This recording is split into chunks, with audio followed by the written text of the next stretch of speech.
In general, the theme of the workshop is that each one of us is far greater, far more advanced, far more consciously aware, far more intelligent than each one of us conceives of ourselves as being.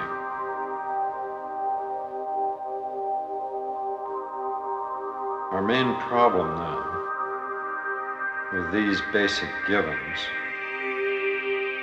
of a self beyond our present self, the super self being present,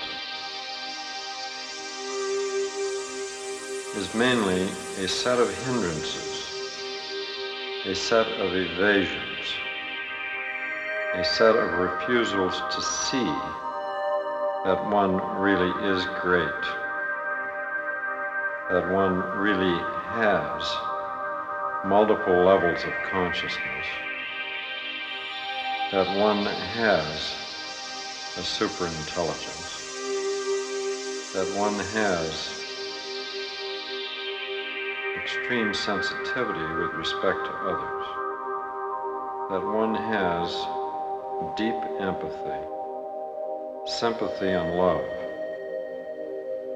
that one somehow communicates in both directions with other beings, other entities in the universe and in realities which we do not talk about or perceive directly in our present state. One problem in human existence is the tendency to repeat feeling, thinking, action again and again and again in the same kind of looping cycle. It is as if one is controlled by a set of loops of tape. On these tapes are recorded what one says on one track, what one feels on another track, what one does on a third track.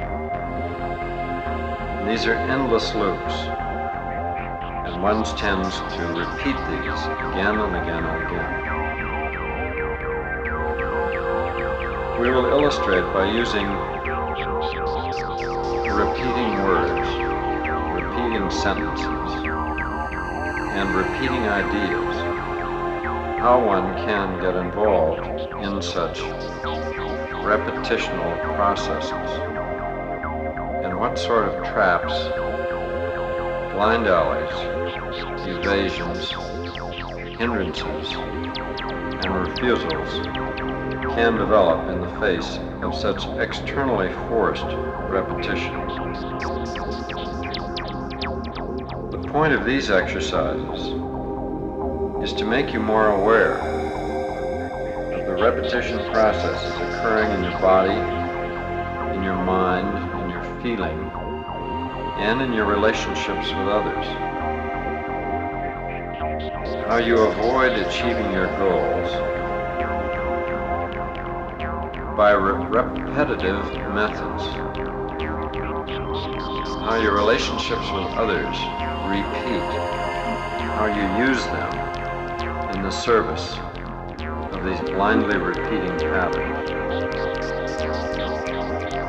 How your capacity for repetition apparently is infinite. And how your orientation is not aware of these repeating patterns. And how large numbers of these must be eliminated from your function. How you must assimilate more open-ended, longer-term loops, one side of which goes to the pole.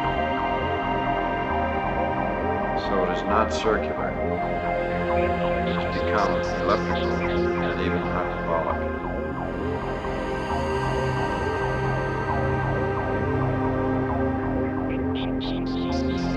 One's impulses tend to push one around such circles,